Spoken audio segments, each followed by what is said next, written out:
Bonjour. Alors on est désolé, on a perdu une de nos représentantes du CEA qui est coincée dans le train.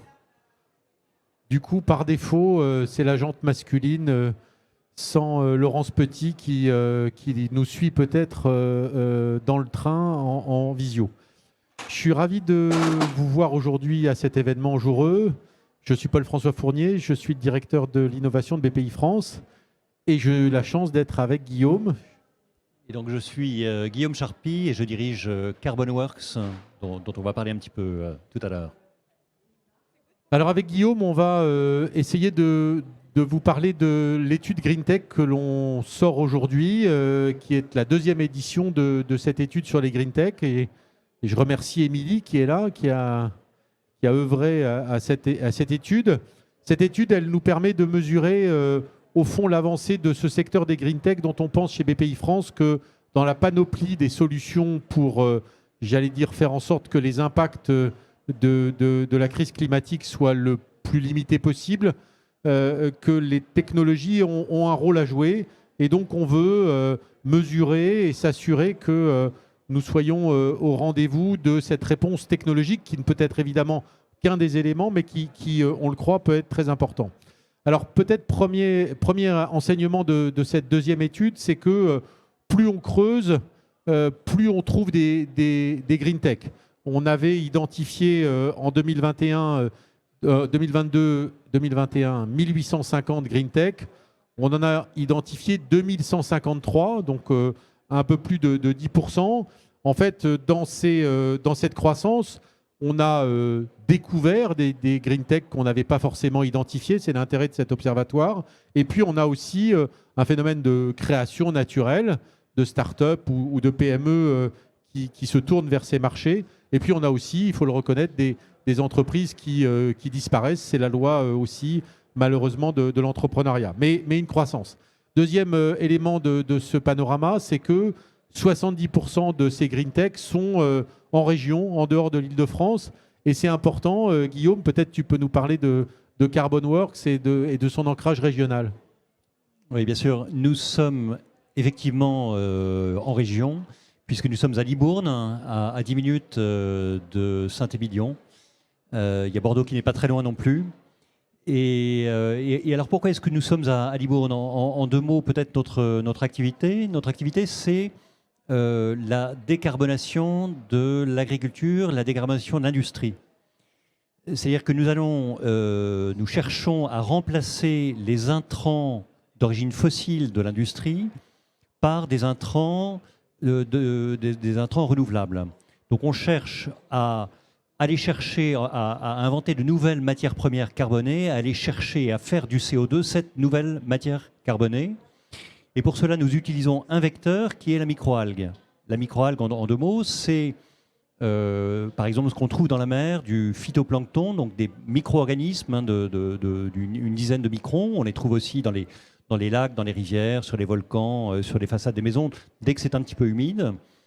Et ces microalgues, en tout cas celles que nous choisissons, ce sont des microalgues photosynthétiques, et donc elles ont la capacité de capturer le carbone par la photosynthèse, de manière très, très simple. Donc un mécanisme qui a été inventé il y a 3 milliards d'années, donc qui fonctionne particulièrement bien. Et l'avantage des microalgues, c'est qu'elles sont également capables de produire des molécules. C'est-à-dire que pour s'adapter à leur environnement marin où qu'elles soient, elles ont appris à produire une certaine molécule. Ça peut être des lipides, ça peut être des toxines, ça peut être du calcaire, les falaises d'Étretat, ce sont des microalgues. Ça peut être toutes sortes de choses. Et donc, en fonction des besoins des industriels qui viennent nous rencontrer, nous choisissons telle ou telle souche de microalgues pour produire l'intrant qui les intéresse. Et donc, on passe finalement de la pétrochimie à la biochimie. Merci. Et donc, ça fait la transition sur le deuxième enseignement de cette étude. C'est l'évolution des secteurs. On essaye de regarder quels sont les grands secteurs de ces green tech. Et le premier enseignement, c'est qu'il y a une croissance significative en 2022 d'un des secteurs qu'on a appelé transition environnementale. qui représentait à peu près 20% des green tech en 2021 et qui passe à 24%. Donc on voit bien que c'est là que ça pousse fortement, ne serait-ce qu'en une année. Et dans ces transitions environnementales, évidemment, on parle de choses comme Carbon Works, on parle de décarbonation, on parle de retraitement des eaux, de l'air, des fumées. On parle aussi de l'accélération de la transition et l'accompagnement de la transition avec tous les outils numériques qui permettent de faciliter et de mesurer cette transition. Et puis, on parle aussi d'économie circulaire. Donc, c'est tous ces sujets-là. Et c'est intéressant de voir que, et je pense que toutes les réflexions sur comment, en particulier, les ressources comme l'eau, l'air et la décarbonation deviennent des enjeux incroyables, comment les technologies arrivent maintenant à recycler, comme vous le faites, et faire en sorte qu'on puisse accélérer la décarbonation. Oui, tout à fait. Et peut-être pour rebondir sur ce que tu dis, je crois que l'un des éléments que je considère tout à fait essentiel pour une Green Tech, en fait pour toute entreprise, hein, et je suis sûr que chacun d'entre vous a ça dans son entreprise, c'est le choix des KPI, hein, les indicateurs clés.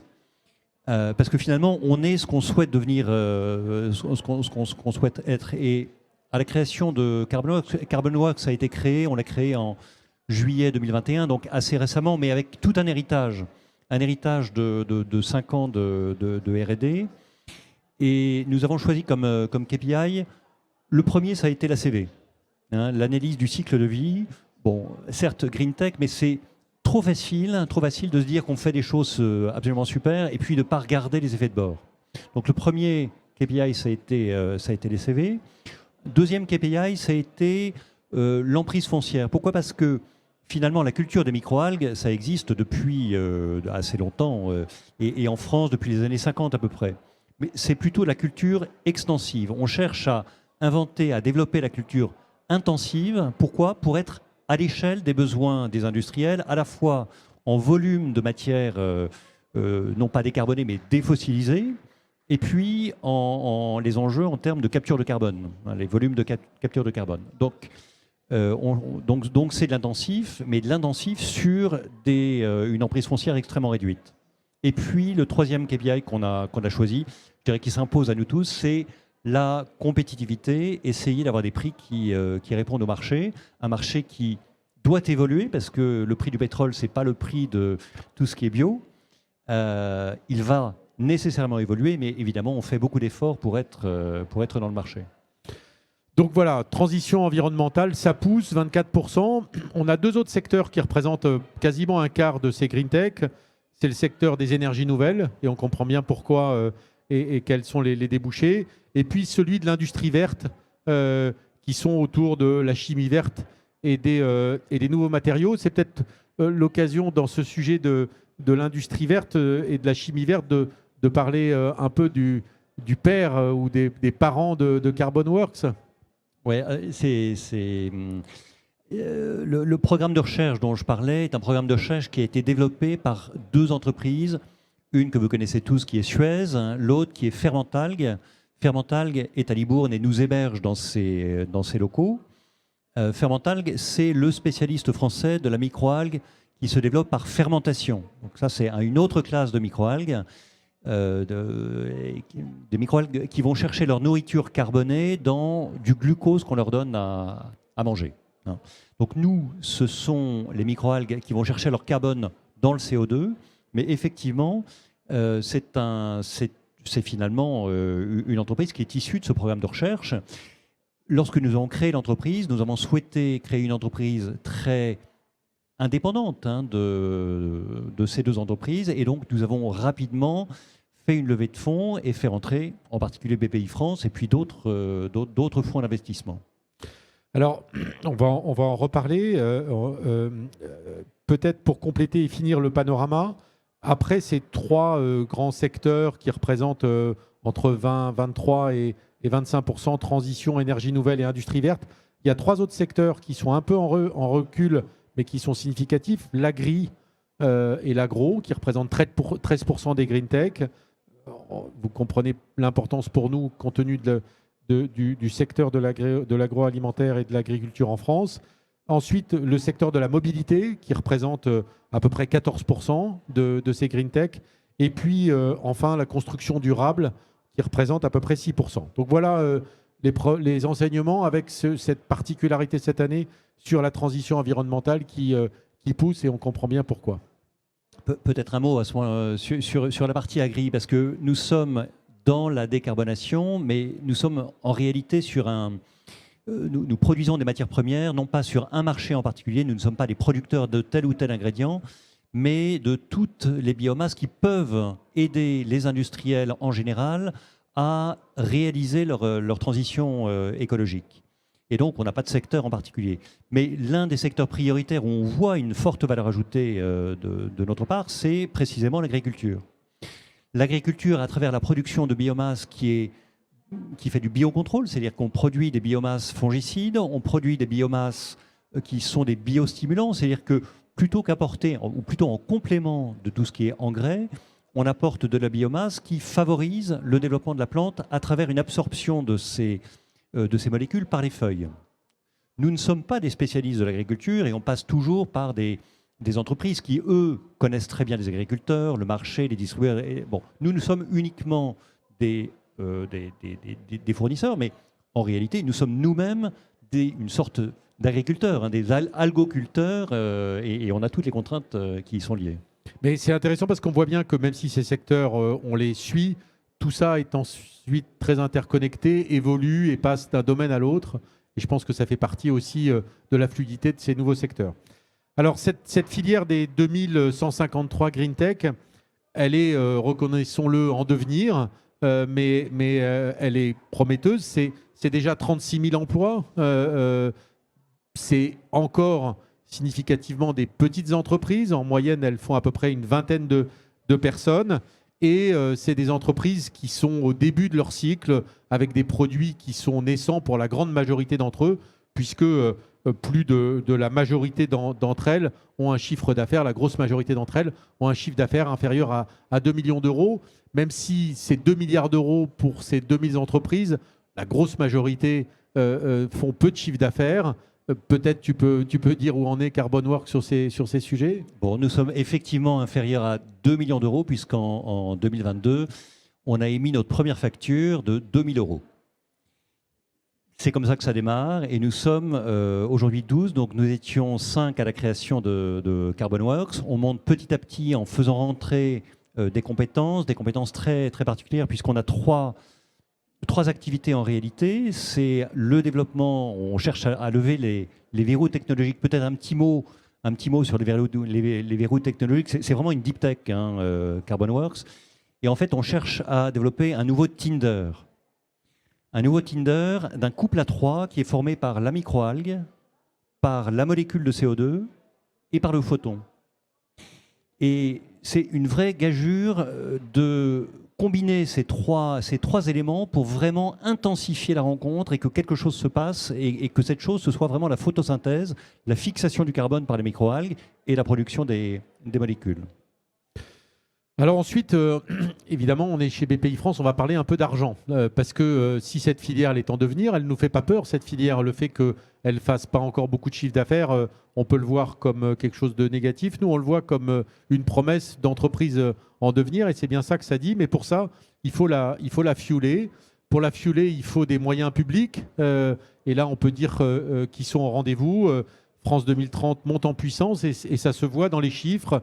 En 2022, c'est plus de 2 milliards 100 millions d'euros de financement qui ont été mis en place en termes de subventions, d'avances remboursables, avec un moteur particulier sur la filière hydrogène qui a commencé à monter très fort en puissance dans ses chiffres, et puis des appels à projets de France 2030 sur un certain nombre de thématiques dont évidemment la thématique autour du green est de plus en plus importante, comme on le voit. 2 milliards 100, c'est un facteur quasi 4 par rapport aux 500 millions de 2021. Donc on voit bien qu'on est dans une logique de démultiplication très fort des moyens. Il faut aussi des investissements, 330 millions d'euros d'investissement en 2022, en croissance en particulier sur l'activité du fonds de fonds. Notre enjeu, c'est évidemment d'investir en direct, tu en toucheras un mot, mais surtout de créer aussi les conditions pour que cet écosystème de fonds privés, l'écosystème de fonds privés prenne le relais et qu'on crée l'appétence de l'argent privé pour faire en sorte que le privé prenne la relève de ces financements. Et avant peut-être de parler de Carbon Works sur ces sujets, la bonne nouvelle, c'est qu'au-delà de ces financements publics, vous savez que notre enjeu à nous, c'est quand même de vérifier que l'argent privé arrive. Notre métier, c'est de faire de l'effet de levier. Et en 2022, c'est le cas, c'était le cas. Ça fait plus de 2,5 milliards d'investissements dans ces sujets des green tech, en croissance de 50%. C'est assez remarquable. Et ça veut dire que, au fond, le couple public-privé est en train de se mettre en place, puisque l'effet de levier du public est en train de croître. C'est d'autant plus remarquable, on en reparlera peut-être tout à l'heure, que c'est assez, c'est assez en contradiction avec ce qui s'est passé en Europe et dans le monde sur ces sujets des green tech en 2022 dans le reste du monde. C'est-à-dire que notre croissance de 50%, elle se compare à des baisses plutôt de 15 à 20% aux États-Unis, en Europe. Alors on parlera peut-être de 2023. 2023, c'est sûr que ça sera une année plus difficile, mais on peut voir quand même clairement que le moteur est parti et que ce couple public-privé est en train de se mettre en place. C'est ça le succès qu'il faut qu'on ait. On ne peut pas mettre uniquement des subventions. Il faut évidemment qu'il y ait des actionnaires privés qui accompagnent les entreprises. Et tu peux peut-être dire un mot d'où en est Carbon Works sur ces sujets. Oui, donc après la création de Carbon Works en juillet 2021, on s'est empressé de mettre en place un processus de levée de fonds et on a pu lever 11 millions d'euros en février 2022 avec BPI France, avec BNP Paribas, avec Demeter, qui est un autre fonds bien connu dans le secteur, avec le fonds NACO, qui est le fonds Nouvelle-Aquitaine Co-Investissement. Et pour nous, c'était évidemment très important d'avoir cette dynamique bien sûr de financement, mais également cette dynamique VC, qui apporte un regard particulier sur la manière de développer les entreprises et que pour ma part, je trouve très, très pertinent. Au-delà de ça, bien sûr, on cherche à financer avec subventions, avances remboursables. Pour l'instant, on n'est pas du tout éligible à des prêts bancaires. Donc, même les avances remboursables de BPI France sont extrêmement importantes pour nous. Et on essaie de faire, et ça c'est peut-être nouveau, mais tu sauras me le confirmer, de développer à la fois des financements pour la partie deep tech, pour la partie levée des verrous technologiques, mais en même temps et en parallèle, et vraiment en même temps, de développer toute la partie industrielle, c'est-à-dire d'être aussi rapide que possible dans la montée en échelle industrielle, même si on le fait vraiment sur une base MVP, Minimum Value Product. Alors merci Guillaume, parce que c'est parfaitement coordonné notre affaire, parce que le dernier enseignement de cette étude, c'est le constat que la partie industrielle de ces startups Green Tech est quand même très significative. On considère qu'à peu près 47%, petite moitié de ces Green Tech auront un projet industriel. Et ça, c'est extrêmement prometteur parce que dans la réindustrialisation, si on aligne ce sujet de la transition et le sujet de la réindustrialisation, j'ai envie de dire on gagne sur les deux tableaux. Il y en a aussi 19% de ces Green Tech qui sont des startups Deep Tech. Et vous avez peut-être vu qu'on a annoncé il y a quelques jours les 4 ans du plan Deep Tech, où on a doublé le nombre de startups Deep Tech et où justement la part des startups Deep Tech avec des technologies green est lui aussi en croissance. Donc on aligne pour nous tous les vecteurs au fond, on valorise la science et les technologies de rupture, on réindustrialise en région principalement d'ailleurs des usines hyper innovantes qui ne sont pas délocalisables, parce que tu en parleras certainement, mais quand on fait une nouvelle usine comme ça, au fond, le lien entre le labo et l'usine, il est en général de quelques mètres. Et donc, il n'y a pas tellement de questions, au fond, de savoir si on doit la mettre dans un pays étranger. Donc voilà, l'ensemble de la filière, il est prometteur pour nous parce qu'il valorise tout notre savoir, parce que aussi, on va être capable, grâce à ces moyens de France 2030, de faire en sorte que le plus possible de ces usines et de ces startups green tech ou PME green tech puissent créer leurs premières usines. Oui, tu as raison de dire que nous ne sommes pas délocalisables, nous sommes exportables, et je vais unir, mais pas délocalisables. C'est-à-dire que nous allons là où il y a du CO2 en réalité. Nous allons nous implanter au pied des émetteurs de CO2 et sur, si possible, une friche industrielle la plus proche possible aujourd'hui de nos laboratoires pour évidemment réduire la complexité du passage laboratoire-industrie. Mais la vocation ensuite, c'est d'essaimer sur les sites émetteurs de CO2 en France, en Europe, dans le monde entier, et de devenir l'une des stations d'épuration du CO2 de l'industrie. Hein, et de produire, à travers ça, de produire localement les matières premières renouvelables, en l'occurrence biosourcées, pour l'industrie locale. Alors, peut-être tu peux nous parler aussi de ton histoire. Qu'est-ce qui fait que, Guillaume, tu es arrivé dans une start-up et comment le lien s'est fait avec Carbonworks et la technologie de Carbonworks? Mon parcours, très rapidement, j'ai deux fils rouges en réalité. Un fil rouge qui est l'environnement. Je travaille dans la matière environnementale depuis 30 ans. J'ai travaillé dans l'eau, j'ai travaillé dans le recyclage des batteries électriques, j'ai travaillé dans l'hydrogène vert, j'ai travaillé dans une biotech. Bon, voilà, un certain nombre de sujets vraiment environnementaux. Et puis le deuxième fil rouge, c'est j'ai toujours travaillé dans l'accélération ou le lancement d'activités innovantes. Donc évidemment, à un moment donné, quand il y a un projet qui se monte, qui est prometteur, finalement, la rencontre s'est faite de manière naturelle. Et je dois dire, j'espère que je vous communique cet enthousiasme, mais c'est un projet hyper enthousiasmant. Et on a la chance d'être tous, donc 12 personnes dans l'entreprise, tous extrêmement engagés, extrêmement... voilà, enfin, tout le monde arrive dans cette entreprise pour donner le maximum, pour aller le plus vite possible, bien sûr, pour apporter des solutions. Merci. Alors, il nous reste quelques minutes. Je ne sais pas si ce n'était pas tout à fait prévu, mais c'est l'occasion d'interagir un peu. Est-ce que vous avez des questions pour Guillaume sur l'étude? Voilà, on est à votre disposition. Sinon, on va conclure, parce que nous, on a dit tout ce qu'on avait à vous dire, pour être honnête avec vous.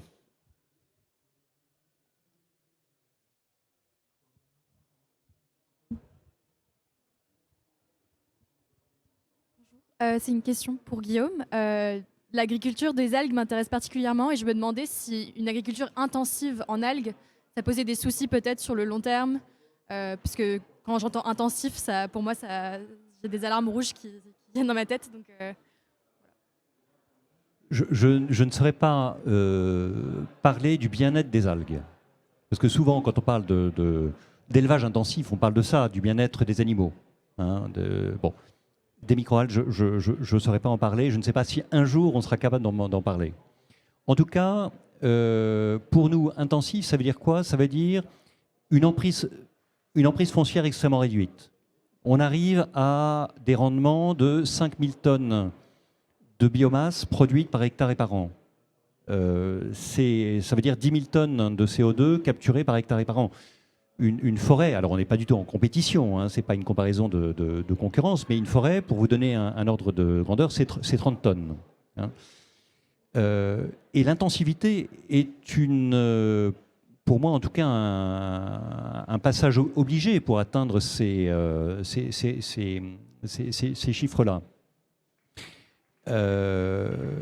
Au-delà de ça, je dirais que finalement, c'est cette intensivité qui permet donc une emprise foncière réduite et qui permet, dans ces conditions, de préserver une biodiversité qui, sinon, serait atteinte. Hein. Donc c'est comme ça qu'on voit l'intensivité de notre production.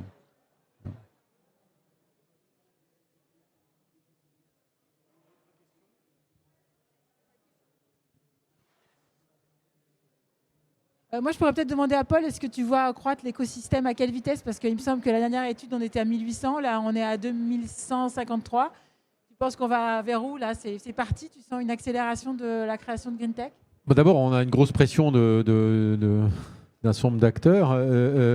Non, je pense que ça montre qu'effectivement, ce qu'on voit bien, c'est qu'au fond, ça correspond, à une attente sociétale, et on le voit dans le plan Deep Tech. On voit qu'évidemment, quand on parle de ces sujets, il y a beaucoup de sens, et ça, il n'y a pas de débat. Je pense qu'il y a une maturité aussi qui se développe, c'est-à-dire que de plus en plus, on voit que la réglementation crée des marchés, que les besoins sont en train d'apparaître. Et ça appelle aussi des projets. Donc ça, je pense qu'on est sur une vague et qu'effectivement, ça va croître mécaniquement. Ensuite, je pense que l'étude montre assez bien où on en est. C'est-à-dire qu'on est au tout début et qu'il va falloir qu'on s'arme de volonté et de patience. Et c'est ce qu'on essaye de faire. C'est ce qu'on a fait sur la filière du digital depuis 10 ans, qui commence à prendre forme. Mais au fond, il faut qu'on se rappelle maintenant, puisqu'on veut se réindustrialiser, qu'on est sur des temps de cycle qui sont plutôt de 10 ou 20 ans. Je vais faire de la pub pour le bouquin de mon patron, de 1995-2015, la désindustrialisation, qui explique comment en 20 ans, collectivement, on a fracassé notre industrie méthodiquement. Bon, on a mis 20 ans pour diminuer de moitié notre industrie. Et moi, je fais de la montagne, je sais que c'est plus facile de descendre que de monter. Alors, ça ne veut pas dire qu'on va mettre 20 ans, mais enfin, on est quand même dans ces temps de cycle-là. Et donc, il faut qu'on raisonne sur des temps de cycle de 10 ou 20 ans. Et c'est, je pense, ce qu'on essaye de construire collectivement, avec des moyens qui sont incroyables, puisque quand même, on ne l'a pas cité suffisamment, mais 50 milliards, dont une partie très significative sur des sujets green, c'est impensable à l'échelle de ce qu'on a vécu. On est quasiment dans la réindustrialisation de l'après-guerre, en termes de montants et en termes de moyens. On n'a jamais connu ça depuis 50 ans ou 60 ans. Il faut prendre la mesure aussi de l'investissement collectif que nous sommes en train de faire. Et ça nous donne une responsabilité, nous, BPI France, vous, entrepreneurs, secteur privé. Et donc voilà, c'est un terreau, c'est encore fragile, c'est d'autant plus fragile qu'on est dans une période de crise. Mais les crises, c'est aussi des opportunités. Et donc, si avec les moyens qu'on a, l'énergie en tant que telle, on arrive à traverser cette crise, on va faire émerger des choses que d'autres pays n'auront pas fait émerger. Et de ce point de vue-là, l'étude, je l'ai dit, est intéressante. C'est que dans tous les autres pays, en 2022, les green tech ont plutôt réduit en termes d'investissement. En France, on a beaucoup cru. On va attendre, encore une fois, on est sur 15 ou 20 ans, mais quand même, c'est des signaux faibles qu'on a quelque chose qui est en devenir. Et puis, on a surtout, moi je crois, on en parlait à déjeuner avec Guillaume, on sent quand même une énergie entrepreneuriale entre, ne le prends pas mal Guillaume, des gens expérimentés qui reprennent des projets après avoir vécu une vie professionnelle riche et des jeunes qui se lancent. Ça crée une énergie qui est, je crois, incroyablement prometteuse. Donc voilà, c'est pas gagné, mais on a quelque chose sur lequel on veut souffler parce que c'est structurant pour l'avenir, parce que ça donne du sens et parce que c'est de la belle industrie au sens où ça va nous permettre de recréer une industrie qui est là pour les générations du futur.